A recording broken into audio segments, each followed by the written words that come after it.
Today we're making the short rib bourguignon with confit garlic mashed potatoes from Be Our Guest restaurant in the Magic Kingdom. Welcome to Disney Dishes, where I am making all of the best dishes and snacks from around Walt Disney World.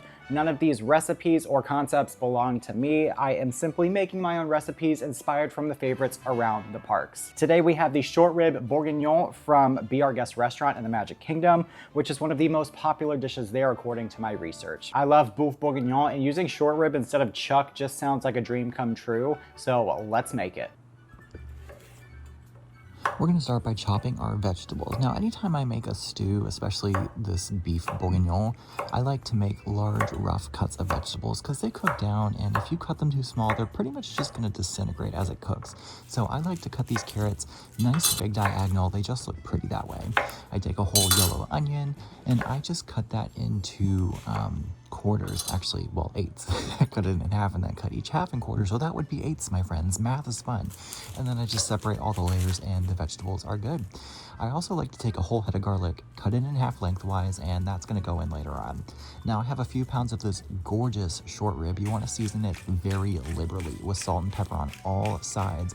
I'm also going to put some flour on all sides of this as well, so that when we sear it off, it forms a really nice golden brown crust. This is just going to help the texture.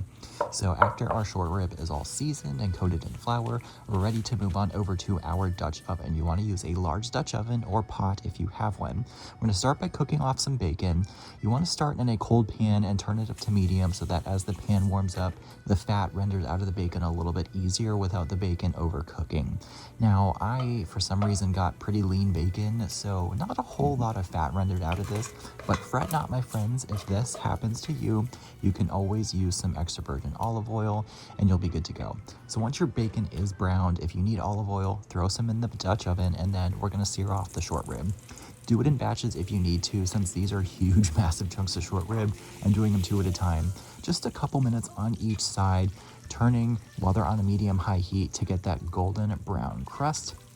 And once the short rib is seared on all sides, you can remove it and set it on a plate while we throw the vegetables in. You want to keep all the fat that came out of the short rib because that's what we're going to use to cook these vegetables, seasoning those with salt and pepper as well. And we want to give those about 8 minutes in that pan. We're then going to add some tomato paste, give that a couple minutes while stirring, and then our short rib is going to get nestled back into this pan. Before we do, I'm pouring a little bit of red wine just to deglaze the bottom of the pan, using a wooden spoon to scrape up all those bits, because that is a whole lot of flavor that we want to make sure is incorporated. So in goes our short rib that has been beautifully seared, and then we're going to add our cooking liquid. Now you want to make sure the cooking liquid completely submerges the short rib. So this uses a whole bottle of Cabernet Sauvignon. Any good full-bodied red wine is what you want to go for. Use something you would drink. Don't go for the cheap stuff because it will taste bad in the end. And then the rest is going to be covered with beef stock. If you use a whole quart and your short rib isn't submerged, just throw more stock in. We're going to season that with salt and pepper, and then add in our bay leaves, our head of garlic, some fresh rosemary and thyme that I've tied together.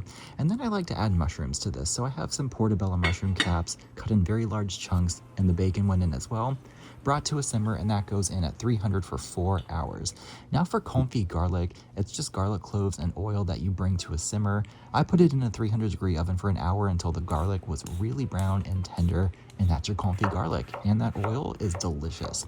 I'm using Yukon Golds, peeling them and then chopping them. The smaller you chop your potatoes, the faster they will cook. So if you want to make potatoes and don't want to spend forever doing it, just cut them smaller. I'm using a food mill to mash them. Now, if you don't have a food mill, don't worry. You can do this in a stand mixer with a paddle attachment, or just use a good old potato masher, whatever method you have or prefer, go for that. I just like the texture of the potatoes in the food mill. So I'm adding the confit garlic in with the cooked and drained potatoes, and then we're just going to process those in the food mill, and it gets a really beautiful texture, so nice and smooth. We're going to season those with salt and pepper, add some of that garlic oil, and then just mix this together, and that is really easy confit garlic mashed potatoes, which are a perfect vehicle for the short rib. So when it's time to plate, we're going to check our short rib. It's been in the oven for about 4 hours, and it shreds beautifully with a fork. So we're going to put a nice big chunk on top of our mashed potatoes, along with the veggies and cooking liquid. And this is such an amazing, delicious, old-fashioned dish that you're going to want to make so many times because the flavor is insane.